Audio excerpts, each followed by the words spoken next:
calling from? Virginia Beach area. Yeah, yeah, yeah. So we're just across the state, 5 hours away. Um, it's raining. It is raining crazy here today. So it's a little warmer today than what it's been being. Did you guys get any snow down there? Uh-uh. No No, no snow. snow. Does the ocean air push the snow in? Is that And the something that? and the water stays warmer because it's not a solid freeze. Yeah, that Like makes it nice. we don't have a solid ground freeze here. Yeah. Yeah, I had saw where the Myrtle Beach, Savannah, and then Orange. We'd been down there last year where they got significant amount of snow, which just throws them into a tailspin. I'm sure. I'm sure it does. Um, Brenda, say your last name for me. Neckvatal. Neckvatal. I knew that. I just didn't want to butcher it with my country twang. Right. And the cool part, I haven't talked to you since we were last May when we were all together. I mean, we back and forth online or we're doing whatever.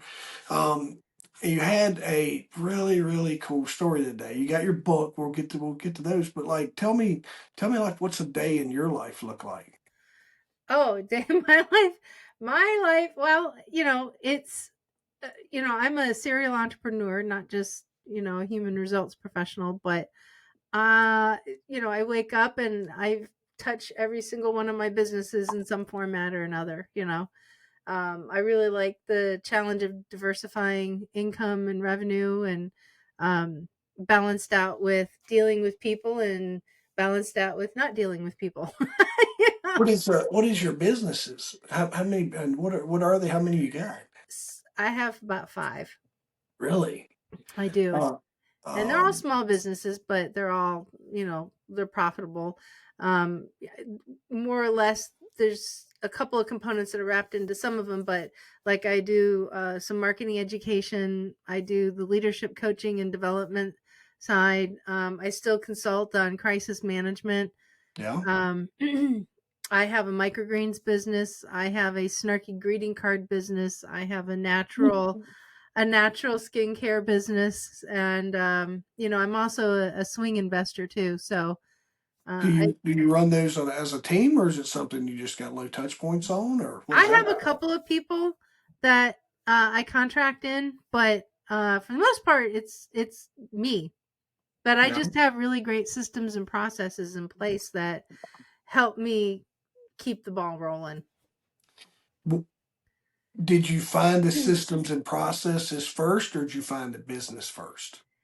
I do them simultaneously. So I'm saying, was you in business and you were like, oh crap, right? And deploy, or was you able to already be efficient and you're like, oh, this is easy for me to deploy what I already do in over here and it just meshes well, right? Yeah. Did you have, I guess what I was asking there is, did you have failure and then have to put better systems and processes in, or was you able to lift it because it's all kind of rises together? Yeah, most of it all rises together. But you know what? That's the thing, is that when you're in business, it's not all going to rise smoothly and at the same time. I mean, you're going to have stuff that, you know, it's gonna something's gonna break. Like everybody's got broken stuff in their businesses. Every single one of us, right? You can't have a business that's operating perfectly. That's a very unrealistic expectation. Perfection is, the lowest possible value you could ever associate to anything because Yeah. you're never going to reach it, right? So for me, where I find processes break down is when things start to shift, and in a good way for business. So something now no longer doesn't work the way it used to. And just like everywhere else in life, when it comes to change, we don't like change for a reason. And the biggest reason isn't because change makes us like we just don't want to do it, which that could be a thing. But to be honest with you, change is all about disrupting mastery. Yeah. That's all it is. Yeah. We got this down. Like we know what to expect. And when things change, we don't know what to expect. We're uncomfortable with what we don't know what to expect. And the last thing we want to do is deal with things that we don't know what to expect, right? So but then change could also introduce other elements that we haven't thought of, we haven't considered, we don't have space for. And so that's the reason why people really don't like change, is that it introduces new elements where, life is working just fine. If it ain't broken, why fix it, right? Yeah. Yeah. We do it this way because it's the way we've always done it is a big thing that I hear. And it's also, I think, probably one of the biggest anchors you can throw out. It is, but I see that more as a limited mindset. There you go. Yeah, Yeah. I mean, there's a difference in change, and then like everything's like, well, crap, this doesn't work anymore, so let's fix it. There's that kind of change. That's the mastery that I'm talking about, right? But then you also have the people. This is the way we've always done it. That's a limited way of thinking and looking at something, and those are two very different types of mindsets. Yeah. See, he agrees. Yeah. Yeah. We got the dogs involved. Yeah. You're the No, director of security. yeah. Um, you are able to not only do you do tons of work probably inside of other people's business, but you have this self awareness inside of your own. A lot of entrepreneurs lack that. I talk to a lot of marketers, and the first thing they'll say is like, "Don't look at my website." I'm like, "Why not?" Or, "Well, because my website's horrible because I'm spending all my time over here on this person's." I'm like, That's it's a reflection of you, right?" So you have this, and you have this ability to where you can recognize inside of your own business. Not only are you giving tons of advice on hiring, firing, all these hot button issues that I hope we can talk about, but you're also able to maintenance and be self aware inside of your own business of where you need to grow or change. I think that's a skill that not everybody has. No, looking at yourself in that light is never comfortable for anybody Uh, because it means that you have to admit that you're not doing something properly. One of my favorite mentors has a core value, his number one core value. He carries this throughout his entire, all of his businesses. Every practice that he does is never let good be the robber of great. And so when you are out to make something pretty amazing happen for yourself, that's literally striving for a level of greatness. Well, if you don't live up to that level of greatness, then good is going to rob that experience from you. So why would you do that? Like if you want a great life, if you want really good things, and you know what? Not everybody wants that, and that's fine. If they're like, I'm happy where I am, right? I've got enough. I'm very comfortable, confident with where I am. Like, there's nothing wrong with that either. There's yeah. something to be said for stability and not putting yourself out for risk when it comes to, you know, growing and expanding. No, you're spot on with that. Where does that come from? Where does those skills? Was Brenda born with those, or did No, you no, acquire I was so those, not or born with those. no? Is that Oh, that's tried and true, right? so far removed. Yeah. No, it came down to, for me, it was, I don't, what is it, like maybe I was 22 years old, something like that, where I just decided it's like, I really don't like this version of my life, or at least what I see in it. And, back when I was 22, there wasn't a lot of groups or coaches or anything. Like, it was kind of unheard of to go develop yourself, you Yeah, know. I didn't know very much about leadership at the time, but I always felt like a square peg in a round hole as a result of it, because I struggled with, making those kinds of connections. I had a very low value, low way of thinking. And so over the years, I mean, I think it was probably the very first good chunk of wisdom that I latched onto. Do you remember? God, I'm like dating myself. Night around like the early 90s and the Dr. Laura Schlesinger show. You remember that? I remember the early '90s. Um, so we're dating each other Yeah, now, but I know, I right? definitely I was you're talking, and when you were saying I graduated in '92, so I Okay. was probably eyes off of, if it wasn't Maury or Ricky Lake, Okay. some of those shows, right? I Fair probably enough. Jerry Springer's coming out a few years later, so I was a little more into the gossip scene Fair probably enough. than the Well, personal development side. well, this was a personal development radio show that came on Monday through Friday, and people would call in and talk about their problems, and she'd call them out on their behaviors, right? And so she always had this really great quote, and that is that when you behave your way into a situation, you have to behave your way out of it. And I remember that, just I was That's a living in good Hawaii. one. Woo! It was great. I loved it. I was living in Hawaii and I was driving around listening to her show, and I heard her say that, and I was like, wow. that I've never heard anybody talk that way before. So that's where it started. And then over the years, it was always looking for an opportunity to improve and grow and enrich. And now I'm like part of 3 masterminds, all dedicated to 3 different types of aspects of my life. And, I just constantly develop myself.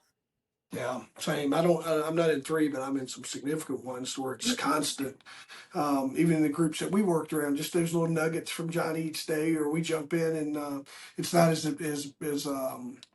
there's just that that you can go inside that group and ask some questions and get some answers from some serious folks that have been there and kind of done that. And we don't spend a lot of time chit chatting, and we're kind of direct, and we post whatever needs to be posted, like what Rob did the other day, and we move on. But I don't know, like just the presence there sometimes just gives you a little bit of safety net that you have that group that's behind you, and then I have another learning group that's we're meeting actively and weekly and stuff, and then I run some of my own programs too, right? So Yeah.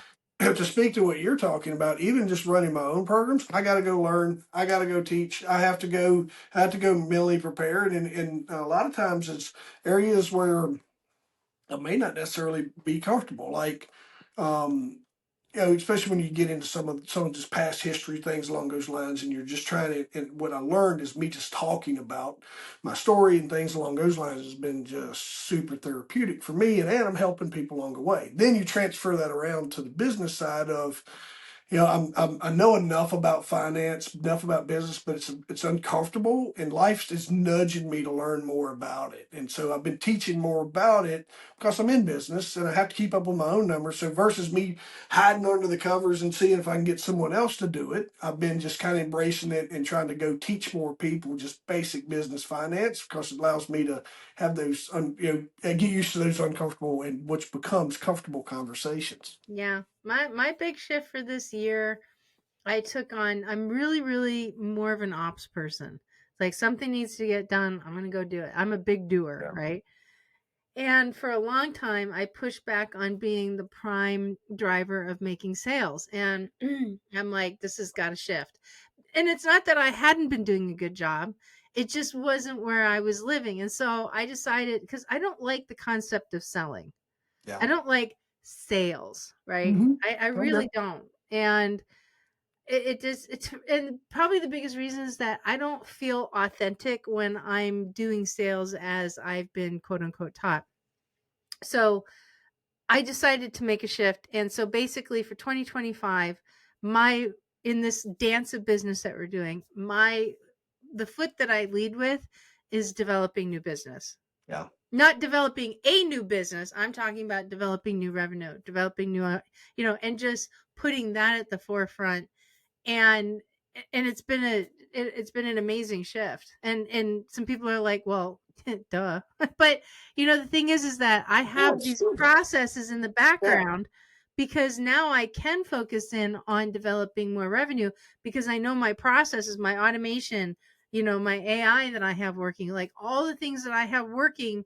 So I'm not the one in the business, Yeah. right? I'm working on my business. And that's ultimately been my goal, right? So now I'm in a position where I've got everything nice and leveled out. Now it's scalability. Now it is scaling for this year. What are you like? Give me an idea of an item that you're selling that was uncomfortable. Just selling, period. Just selling in period, like your programs or your stuff, right? So this is so when I teach sales, and this is another place. All right, you know my story coming out of public safety. All Yep. right, so I land in this job, and I'm selling trailers, right? And it's I'm like, well, I have a great mentor, but I'm still trying to figure out that voice. And I started reading and consuming. And then when they were like, this moment come over me, and they go, "You're not selling, you're solving a problem." And like your phone's ringing because of the problems you solve, not because you're trying to like you're not. You picture the TV guys like, "All right, buddy, come on in, let's get you signed up." That's the Yeah. impression I had of the salesperson. And then I was reading, and I was just trying to find my way there. And finally, like one day, it's like, dude, you don't sell, you solve problems. And once you realize what you do solving a problem. So then My process that was when someone showed up and when I said, "Hey, what's your plan? What are you going to be doing this trailer?" They would say, "Well, I'm going to be. Well, me and my kids is going to use it for racing. Now I'm impacting the family. I'm going to use it to haul my lawnmower. So now I'm building a business. So that you'll hear me talk when I speak in business word. I always talk about the end. Is focus on the end result and the end emotion or feeling that you want that your client's going to be experienced. Sell that. Don't worry, your product then will sell itself. Yeah. But it's hard, and it's hard. It's hard to grasp that, but what you'll find, and we're speaking, folks, we're speaking to y'all. Me and Brenda's, I'm just putting this out there for you guys' value is what you'll find is if someone comes to you looking for your solution, you have a duty, an obligation to give it to them, to provide it to them at a cost, because that is your job, is to help solve their problem. And in the fitness, that was a way that was kind of presented to me as well. It was like you're the solution to their problem, man. Why you want to send them to somebody else? Yeah. And you know that, and I absolutely agree. It is, I have a 30 plus year career in the field of human resources, and there's a ton of selling that has to happen. It's not on an outside, it's on the inside, Yeah. right? And so it's one of those things where if you pull the string, then all of a sudden you realize that things are going to start coming loose. And, look, leaders own every single problem in the business, every single one. Now, they may not be the ones solving everything, but they are the ones that own every single problem in the business. With that being said, leaders look at problem solving differently, right? We have to make decisions based off of money. We don't have deep pockets. No company really has that deep pocket as a small business or, growing business or whatever. Like, pockets only go so deep. So money is an important factor. But then there's also the concept of, like, maybe it's not a problem that the leader sees as an important problem to solve as maybe somebody else in the company does, right? So if you look at it this way, so if you have a hierarchy of leadership within an organization and you have somebody who is, a steady Eddie or a frontline person, and they say, "Hey, listen, there's this problem. Here's what my recommendation is to solve this," or, "Hey, can we get some help to solve it?" Well, the leader up here may not see the problem at the same level of intensity as somebody does down here. Why? Yeah. Because their vision is different, right? So for a leader, solving a problem, sometimes not addressing it is exactly the same thing as solving it. It's not a problem they see that requires resolve. In the meantime, this person down here is going, WTF, like, I just brought you a problem, you're not willing to help address it. It's an issue. But the thing is, it's an issue to that person. It's not an issue to this person. Yeah. Different field of vision, right? So in the field of human resources, when I've been in seat, or even as I still continue to consult, just in a very different manner now, but when I start bringing up these issues, here's my client, here I am, and the issue intersects, but I'm going this way, they're still going this way, right? Everybody's still moving forward, but it's hard to get the problem to cross over and help them understand that if you do this while we're fixing this, you are going to eliminate the risk of this outcome. They don't see it as an immediate issue to fix. And that is a real challenge, because the type of problems that exist when it comes to working with employees and human performance and all that other stuff, the bigger implosion is going to come later down the road when you didn't address it when you had the moment to. That's a hard sell. And if you want to know why I get so, like, twitchy when it comes to selling, is because all those years that I've had to say, if you don't do this, Yeah. and then get turned away like I'm crazy, I don't know what I'm talking about, you're just hysterical, you're full of crap, this is never going to happen. And I'm like, I'm telling you, so at the minimum 3 months, between 3 to 9 months, this is going to come up for you. You know how many times somebody's come back to me and said, "Oh my God, I should have listened to you." Blah, blah. Like, I can't help you now. Now I have to turn you over to an attorney. Yeah. So by ignoring my suggestion, guess what? You just increased your stress level. You're now dedicating more labor dollars to this, and you now have to pay an attorney. Right? Yeah. So yeah, I mean, even with the best business layout, the best solution, like here's the reason why, here's how it's going to help your organization. It's always going to be about what's important to the apex leader as to whether or not. So it's going to matter in the long run, but it may not always intersect until it blows up. Then both paths run right into it. And listen, folks, we're talking the simplest of problems. If you're going, I'll send you the episode. This is a conversation that I had. I was telling one of my guests the other day. We're talking similar, and I was like, the lady was like, I got, we have a no gossip policy, but I got someone gossiping. I go, well, you need to address it. And and then finally she was like, yeah, but we have the policy. And I go, yeah, but you're the leader. And there was Yeah. this disconnect, and I go, here's, I mean, what you're going to find as a leader is your people need you to lead them and to just give them time. And that, so by the time we were done, I was like, I need you, you're getting ready to have this culture, you're getting ready to have an implosion of negative culture because you are eyes off. And what, like in her world, she's just expecting everybody to do everything. We signed the agreement saying you're not going to gossip. No, I'm like, yeah, but it don't work like that. I said, there's a problem that's brewing, bring her in. And so what we decided on was she was going to spend 10 minutes with every employee talking about what she could do to help them. And I'm like, you're leading like you're like, it's your job, you need to go do it. I'm like, leading is what can I do to help you be more efficient in your job? And what can I do? Now, sometimes you end up having to change people because you can't change people. Right. But ultimately and she, the same thing what you just said. All of her fingers were pointed out at her team, and finally I was standing there with my words just kind of twisting them inwardly, and it was like, listen, if you don't go and lead your team, you're going to have a culture problem, and you're going ultimately it's going to be the end of your business, or you're going to have to replace everyone.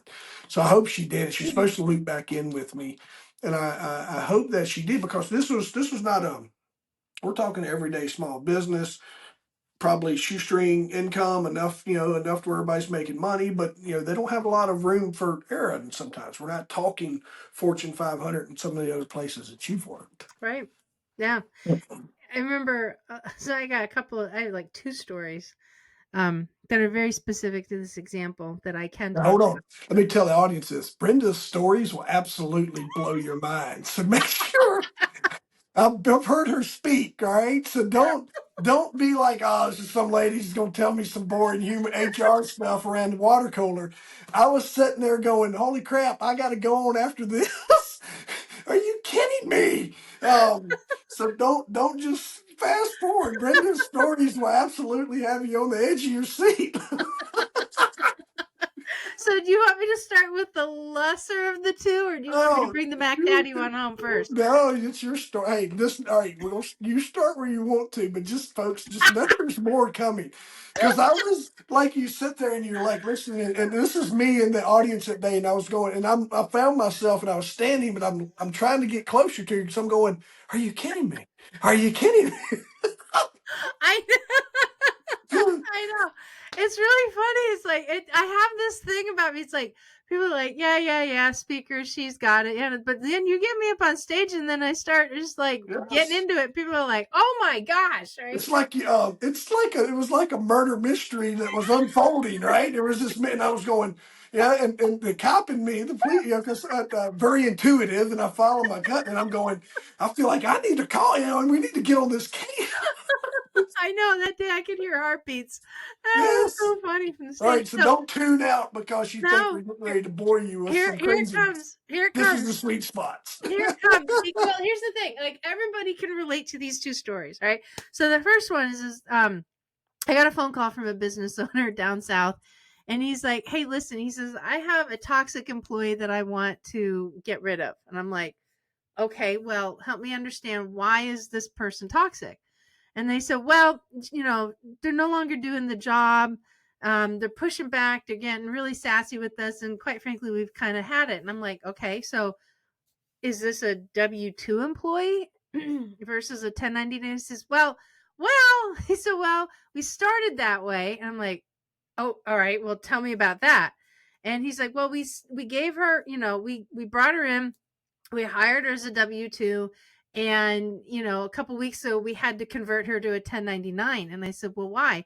And he said, well, business hasn't been all too great, so there's an inherent risk just moving somebody from W-2 to a 1099. I said, you gave her a job offer? Yeah. I said, an offer letter? He says, yeah. And I said, she signed it? Yeah. And he said, well, did you do the same thing when you converted to a 1099? No. And I'm like, okay, that's a problem. And I say, so tell me about business. And he's like, well, business is a little slow. He said, that's why we moved her to 1099. And I said, okay. And he said, well, she's angry because, we haven't paid her for a while. And I'm like, well, how long is a while? And he says, about 6 weeks. And I'm like, I said, what is your normal payroll schedule? He says, every 2. I'm like, okay, so you don't have a toxic employee. She's just pissed. Yeah. And she has you. She's going to build a case against you. I said, so he said, well, how do I fix this? I said, you need to work with your CPA and an employment attorney to get this right. You got to figure this out. I said, you're going to owe back taxes on payroll taxes. And that's when he goes, well, he said, we're not really set up as a payroll company, I said, so wait a minute. You're paying a woman that you hired as a W-2, and you're paying her as a 1099, if you even pay her at all right now, and you've never set yourself up with the state as a employer where you're putting into unemployment insurance and everything. And he goes, yeah. And I said, yeah, you're going to need a big attorney because this is a big mess and you're going to have to fix this, because she can take you to court right now and she will win. Like, I said, Pay her and hope she goes away. oh, dude, right? it was like one more layer of, well, we got some tax issues. And I'm like, freaking fix it. Just go fix it. That's what you need to do. Fix your tax problems. Get yourself set up as appropriate as a and it was just like one thing. It's like, well, and it's like, oh my gosh, right? So, that happens. And especially with somebody who's younger, that he's never run a business. Like, he doesn't know what I know. But the minute I start saying, hey, you need to do this, it's like, yeah. Right. So that was that one. The next good one was, Well, hey, hang on real quick, Brenda, real quick. Let me ask you a couple things on that one, yeah, right? All right. So what do you feel, Brenda? All right, so folks, if you don't know, you're figuring this out. Brenda is a human resource. I feel like she's probably not quite the wolf, but she's on the wolf and her probably ride together in the same car sometimes, right? I mean, she's the ultimate. I thought I was a mess cleanup person, but the messes she cleans up is makes me just want to great. not tell my stories, right? Because she gets called in for front end human HR related items and this and the other, but then in these scenarios to where it's turned really bad, she's got the broom, she's got the shovel, and she's the person that's going to come into your company and basically help you mitigate your shortcomings and the issues that you've overlooked through poor leadership, lack of leadership, whatever that might be, or just an employee that has gotten way too far out there. Brenda's the person who's going to come in either on the front end to help prevent that, or on the back end to help you clean up that mess. So that's probably the best intro that I've done for off the cuff there. But just knowing more about you from our previous meeting, my question is, Sir. what was the outcome? You know what? I don't know. He actually never circled back again. And do we know, all right, so from the business world, it sounds like we hired maybe too fast. Our revenues may have been projecting, but we didn't have the plan in place to support payroll W-2 employees. So when they landed there, either our revenues dipped or we just weren't ready to receive those employees, or the employee was like, here's the thing I ran into one time where they hired a salesperson and the person wasn't selling. So it was just their whole job was for them to get their revenues up, but the person they had hired to do the job was underperforming and they was struggling there. So those are a couple of issues that may lead you to this, folks. So your business folks that are listening to this, when you're getting ready to, Brenda can tell you, but these are some things that when you're getting ready to make that first hire, is remember that person you either have the money to pay for them, or they have to be able to generate income for your business that pays basically for their position Yep. for them to be there. Um, Absolutely. And you know, big lessons there, man. oh, I got another good one for you like this. So, the thing is that there's a big misconception that you can make every employee like a 1099. Yeah. And there's not, because there's certain parameters around that. And they both come with inherent risk. Both of them. You're not going to be in business without risk. It's just impossible, right? The way of our legal structure, the way of our tax structure, it's like you're just going to eventually wind up running. And also we have a very litigious society as well. So, instead of, it's like being afraid of the dark, right? Or being afraid of the unknown. Instead of being afraid of the unknown, just mitigate your risk by doing everything as best as you possibly can. Ask good questions, get good answers. Make sure that you know what it is that you're doing before you start doing it. Like you understand what the risk is of actually hiring an employee. And really kind of get your ducks in a row. And that's where I'm going with this next one. So this person actually has become a very good friend of mine. She has a PR business and she operates internationally, and she's incredible at it. She's extremely successful, multi-million-dollar business, really knows her stuff. She's got that like je ne sais quoi, man. She just has it, and she can do things in the realm of PR that blow my mind. And she had talked to me several years ago and said, "Hey, listen, I have about 5 people that I work with. I want to do the HR thing right." I'm like, "Okay." She goes, "I'm going to need a handbook and I'm going to need blah, blah, blah." I'm like, "Okay." I said, "Well, tell me more about how your business is set up." Turns out she has employees in Canada. She had employees over in Europe. I was like, "Okay." And I said, "How are you classifying them? Are you classifying them as a contractor or an actual W-2 employee?" And then she had people here in the US. And she goes, "Well, no, they're all contractors." And I kind of walked through with this with her, and I'm like, you know what? In all honesty, at least for the folks in the US, I'm like, you're right on that edge where, they start doing something a little different, or you start doing something a little bit different. Like you're in this really risky gray area. I said, honestly, if I were you, I would plug them in as W-2 employees, get yourself set up here in the United States. And, as far as the rest of the world, I don't have a lot of experience with international law because every country has different, employment laws. I said, so, at some point in time, you're going to have to look into that and get that sorted out. Well, I'm not sure if I'm ready to do that.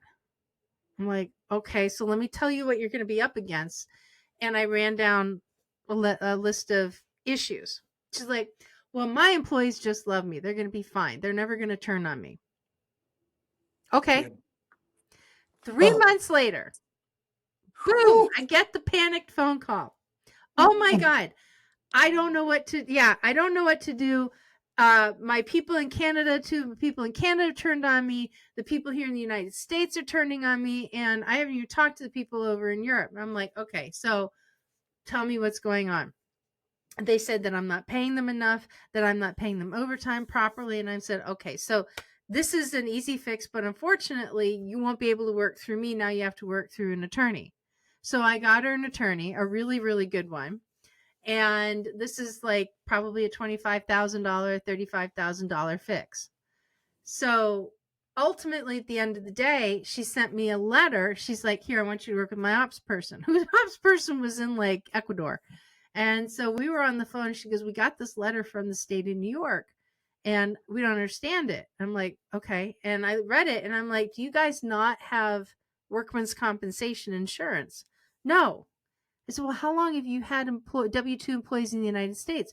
A year and a half now. And I'm like, okay, let me help. I said, let me help you understand something.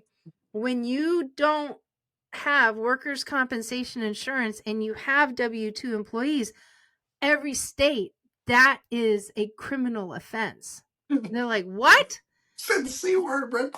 Yeah, and they're like, "What?" And I said, "Yeah, there are certain things that it's not always civil when it comes to employment law. There's criminal elements to this too." And they're like, "Well, what do we do?" And I said, "You get workers' Yeah. compensation insurance like ASAP. now, and ask how far back you can backdate it. Right? In New York, you can only go back 6 weeks." I said, "If you don't take care of this, according to this document, they're going to issue a warrant for the owner's arrest." And so everybody was like, holy crap. I'm like, call the attorney right now. Figure out how to solve this. Get this out of your line of sight. Like, just be done with it. So they did. They went.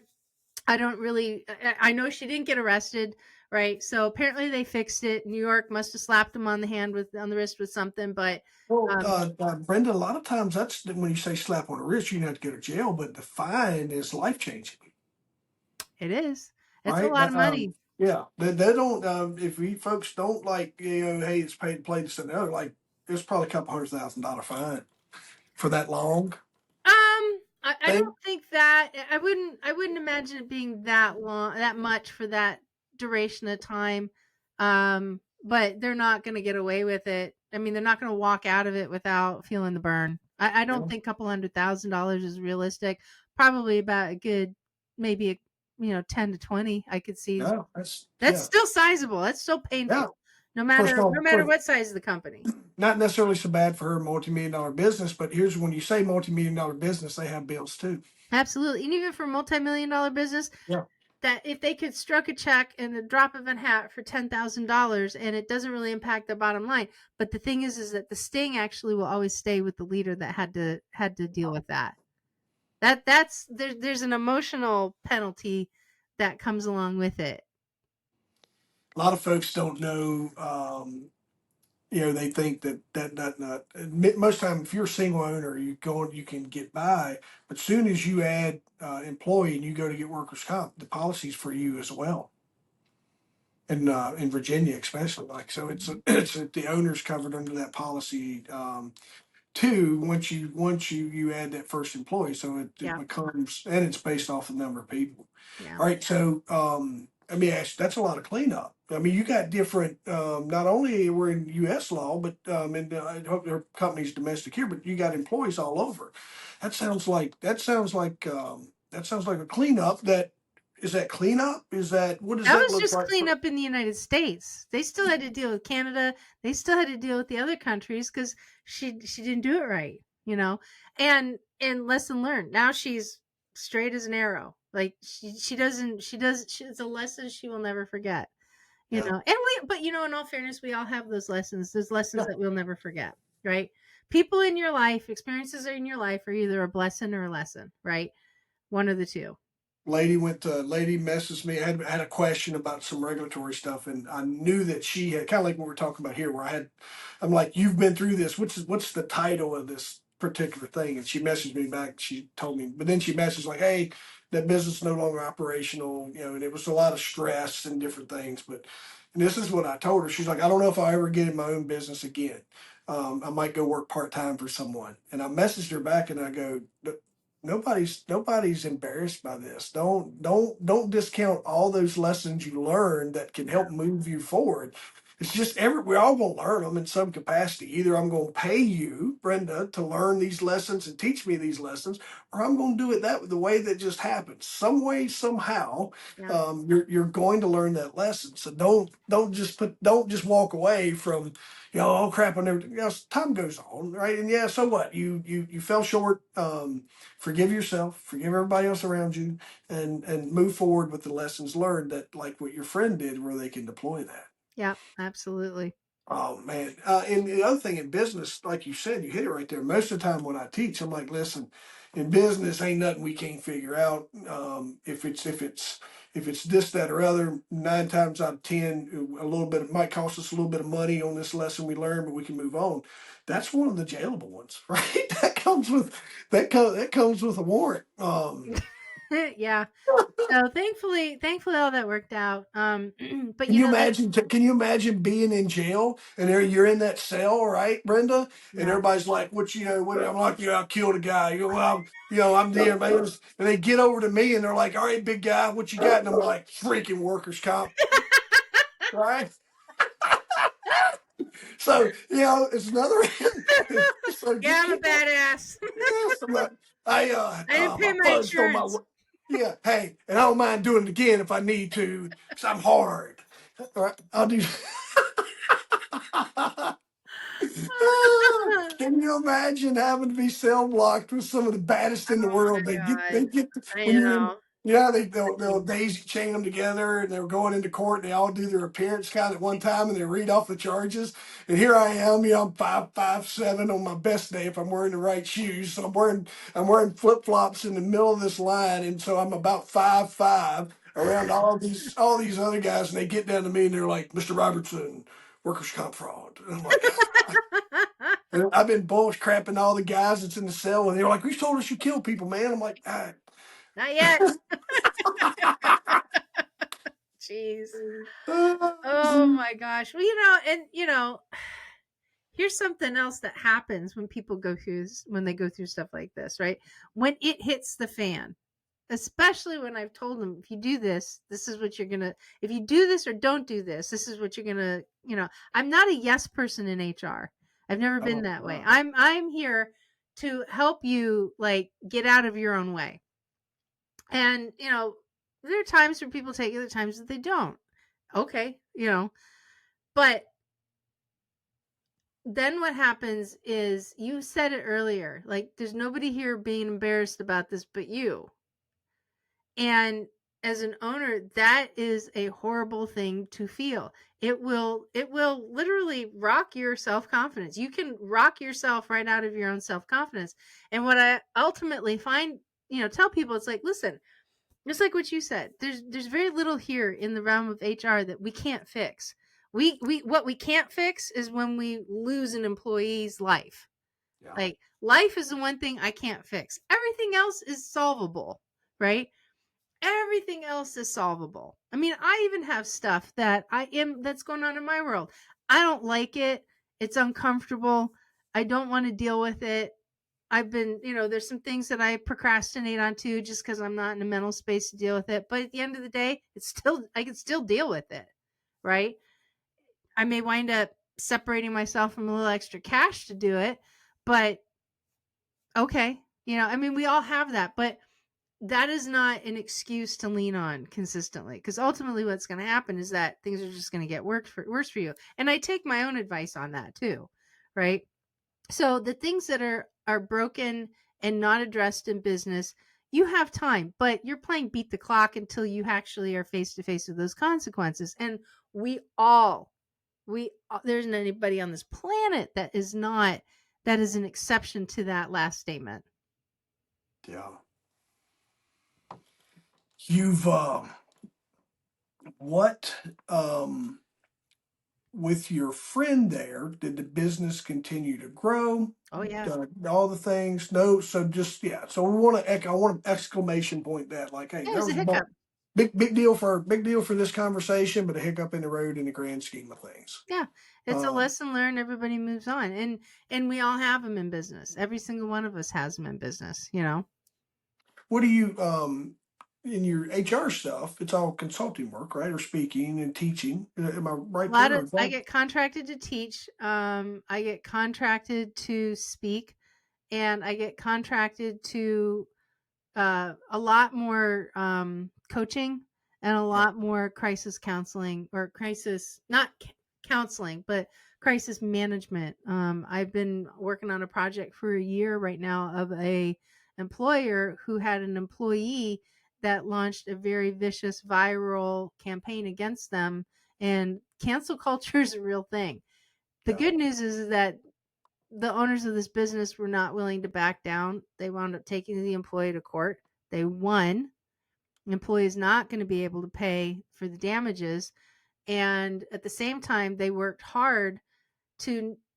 I'm still working on the project, but their product and the core of their business, because of their core values, they were able to, yeah, they took a hit, but you know what? In less than a year, they were back to having their best month ever and still dealing with all of this crap, right? Going to court, doing depositions, like that's a time suck, it's a money suck, but at the same time, they're still moving forward and had their best month ever this year. A year down, but a year downturn's a big deal too, right? It's good that we're able to turn it around, but man, Yeah. there's a lot of stress. And not only are you having to go to court, not only are you only having to do this, and the thing, like we tell everyone, is like you still got to manage your life. You got, if you got spouse, kids, all those things, so you got all those factors. So just people that depend on you, and then you've got a downturn in your business, and you're putting out negative noise. Yeah. So assembling assembling the right people there, man. Holy smokies. And you're Um, also retaining negative noise in your head too, because when we get to those situations where it is a big deal, we know the risk, and then what happens is that we get into this never-ending cyclical replay within our minds. And unless we work on separating ourselves from that, that cyclical replay is going to create an entire new set of limiting self-beliefs, because it's inherent in its nature to do that, yeah. right? But it's Yeah, hard. no, you're spot on there, especially in second chance resilience and stuff that we like to, that we'll get layered in here is that's a whole lot of reason to stop because when you hit cancel culture and you're actively being canceled, that's a lot to fight through. Yep. Without the right team, without the right support, without the right, because um, I had some folks that started getting negative reviews from all over the country because of a kind of a joke that they played that involves some political names, right? Like they named a food after a president type thing, and it Did it blow up? oh, it came, they was getting 5 stars, but they were getting 1 stars from people that never do business with them, right? So just, and I had told them like, my advice, respond, right? We're just exercising our rights to freedom just like you are. You don't have to, or if you do nothing, doing nothing does nothing. So you gotta say this, if you got a conversation in my head of a person that they had some solid 5 star reviews and they got their first 1 star. And she's like, I got a 1 star review. And I go, just respond. Just be like, hey, here's my direct number. If you don't have a direct number, just be like, hey, I'm Alice. Call this number and ask for me and let me get to the bottom of what happened. And she goes, well, um, like I didn't do anything wrong. I'm like, that doesn't matter. Don't fight that right there. There's a no win. Just all I care about as your business coach or your business advisor is that you respond and that you provide contact information. And I said, I can tell you that when I go to businesses, I scroll their reviews just to see if the owner is responding. If you're gonna that's a big deal. So something in this situation, like employee issues, how we started of not getting yourself prepared for employees and being a leader and creating maybe negative culture, whatever the situation is that led to this lawsuit and all the things, somewhere along the lines could have been bookended probably. It probably, It also comes down. See, here's the thing. This lesson, what I've been, so this particular client didn't necessarily teach me a lesson, but it reinforced one that I teach all the time, and that is like, leaders are the driver of culture. yeah, They are. And you know what? Like there are all sorts of magazine articles and stuff that are like HR, HR is responsible for the culture. Well, HR is not responsible for the culture. The C-suite is responsible for the culture, right?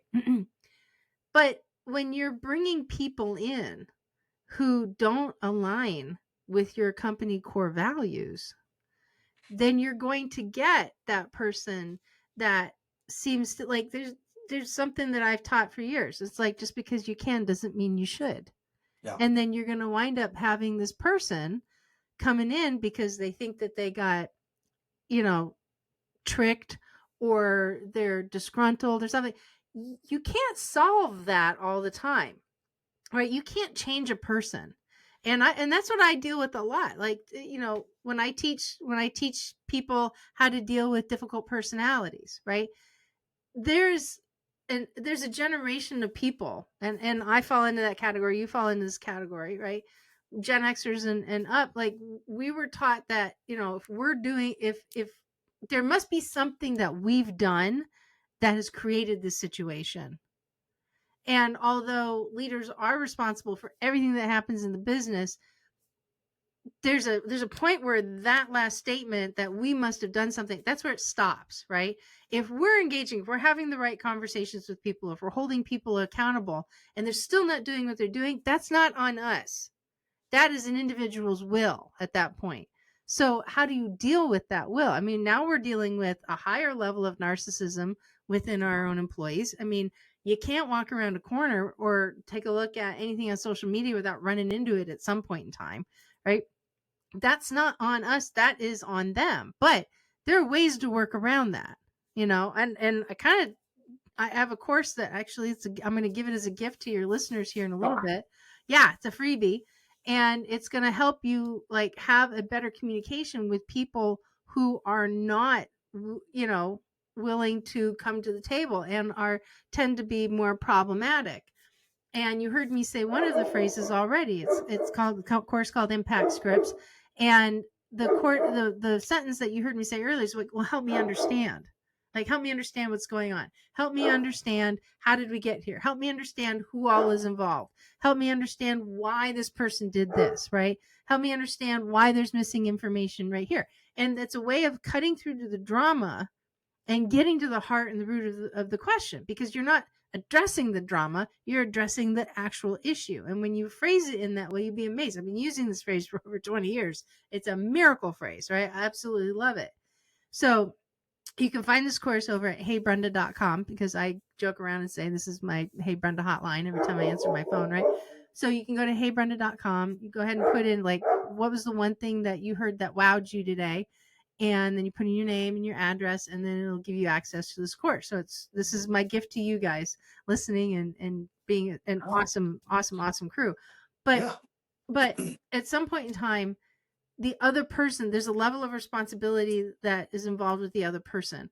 And we as leaders, we can't go down this trap believing that we are 100% responsible for everything that happens, because you are always going to be up against another person's individual will.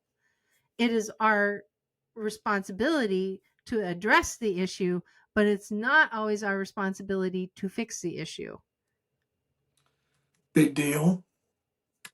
Big deal there, right? Because I don't know. What would you say is your ideal client? Like if they're gonna get your course, but they want to take it a step further. Who is your ideal client that you feel like should be calling you right now? They should have you on speed dial, or to get ahead of whatever. Like where do you like to come in and speak to that real quick so everyone knows the areas you work in, the problems you solve. My ideal client, honestly, is somebody who wants to take their culture to the next level and is willing to do the work. It is a time investment. It is one that is well worth it. And also somebody who's not afraid to take a look back and say, you know what, maybe we didn't make the right hiring decision, or maybe we didn't have the right conversation with this person. Let's turn this around. Let's fix it. Let's see if we can't rebuild some trust here and help this process move forward, right? We don't necessarily know how to do that. We think we might have an idea, but we would much rather have somebody that can be on the outside looking in and saying, here's what we want to do. What do you recommend? Like, help us move us forward. Help us see where our gaps are that we can't see. That honestly is my ideal customer. Particular size company. None. Yep. No, Good. because this So like, applies, everything that I do applies to every company at every size, right? yep. So, Everybody's got a voice. Yeah, yeah, especially. absolutely. I think it's great. You've got more stories, and you got more stories. So we're I know kind you love of, my stories. yes, we'll. What I hope, and because we hope you and I can catch back up and just go back through another case study or something like that for the greater good of the audience. And I've been doing some lives as well, Brenda. So if we Oh, wanted to that's have awesome. live with Brenda Q&A type stuff for Oh, I would HR, love or that. I don't know what that looks like, but maybe you and I can coordinate that at some point in time, because like I said, folks, I'm telling you, I was in the room. I was in the room, and she brought the house down, speaking that day, and I was like, "Holy smokies!" When and you're talking to, here's what it was a room full of. It was a room full of either a guy that almost sank in the ocean, and gun-toting Navy SEAL, Army, cops, right, all robbers, karate, all the things. And the HR lady brings the house down. The HR lady brought the house down amongst everyone else. So she has Absolute some. total silence. I was cliffhanger. I was like, ah, I know cliffhanger what moment.